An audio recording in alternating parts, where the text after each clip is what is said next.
RSS ಸ್ಥಾಪನೆಯಾಗಿ 100 ವರ್ಷಗಳೇ ಕಳೆದಿದೆ. ಆದರೆ ರಾಜ್ಯದಲ್ಲಿ ಆರ್ಎಸ್ಎಸ್ ವಿರುದ್ಧ ಯಾವುದೇ ಪ್ರಕರಣಗಳು ದಾಖಲಾಗಿಲ್ಲ ಅನ್ನೋದು ಈಗ ಆಗ್ತಾ ಇರುವಂತಹ ಚರ್ಚೆ. ಅದರ ಜೊತೆಯಲ್ಲಿ ಅನೇಕ ಪ್ರಕರಣಗಳು ನಡೆದರೂ ಕೂಡ, ಪಥಸಂಚಲನಗಳು ನಡೆದರೂ ಕೂಡ, ಒಂದೇ ಒಂದು ವಿಚಾರವಾಗಿಯೂ ಕೂಡ ಯಾವುದೇ ಪ್ರಕರಣ ದಾಖಲಾಗದೇ ಇರೋದು ಅಚ್ಚರಿ ತರಿಸಿದೆ.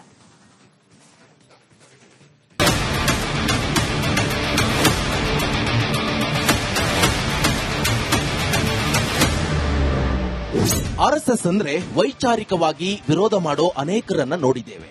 ಆರ್ಎಸ್ಎಸ್ ಬಗ್ಗೆ ಅನೇಕ ಬಾರಿ ಅನೇಕರು ಟೀಕಿಸಿರೋ ಉದಾಹರಣೆ ಕೂಡ ಇದೆ.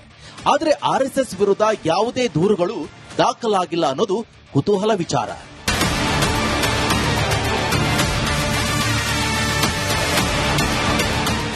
ಸ್ವಾತಂತ್ರ್ಯ ಪೂರ್ವದಲ್ಲಿ ಡಾಕ್ಟರ್ ಕೇಶವ್ ಬಲಿರಾಮ್ ಹೆಗ್ಡೆವಾರ್ ಅವರು ಆರ್ಎಸ್ಎಸ್ ಅನ್ನ ಸ್ಥಾಪಿಸಿದ್ದು 100 ವರ್ಷಗಳನ್ನ ಪೂರೈಸಿದೆ. ಆದರೆ 100 ವರ್ಷಗಳಲ್ಲಿ ರಾಜ್ಯದಲ್ಲಿ ಯಾವುದೇ ಪ್ರಕರಣ ದಾಖಲಾಗದೇ ಇರುವುದು ಸ್ಪಷ್ಟವಾಗಿದೆ.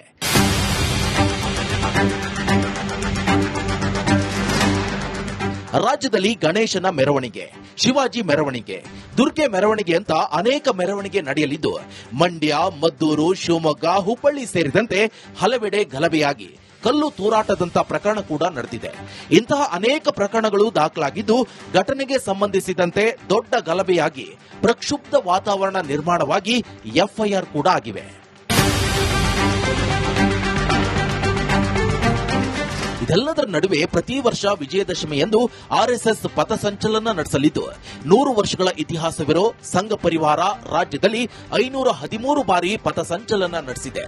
ಆದರೆ ಎಲ್ಲೂ ಕೂಡ ಗಲಭೆಯಾಗಿರೋ, ಕಲ್ಲು ತೂರಾಟ ಮಾಡಿರೋ ಒಂದೇ ಒಂದು ಪ್ರಕರಣ ದಾಖಲಾಗಿಲ್ಲ.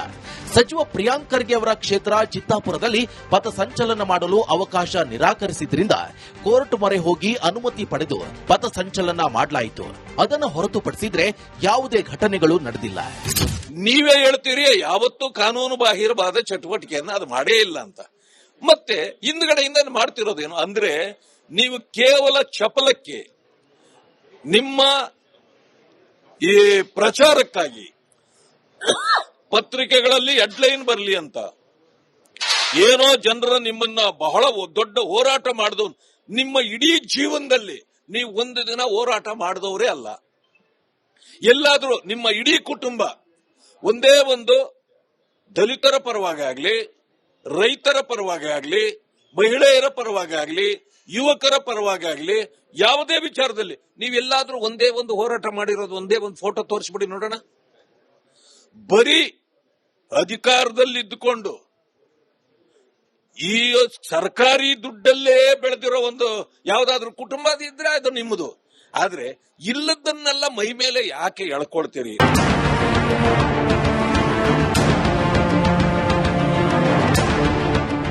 ಆರ್ಎಸ್ಎಸ್ ವಿರುದ್ಧ ಯಾವುದೇ ಪ್ರಕರಣ ದಾಖಲಾಗಿಲ್ಲ ಅನ್ನೋದು ಒಂದ್ ಕಡೆಯಾದ್ರೆ, ಆರ್ಎಸ್ಎಸ್ ಅಡಿಯಲ್ಲಿ ಬರುವ ಇತರೆ ಸಂಘಟನೆಗಳ ಮೇಲೆ ಪ್ರಕರಣ ಇವೆ ಅನ್ನೋ ಆರೋಪಗಳಿವೆ.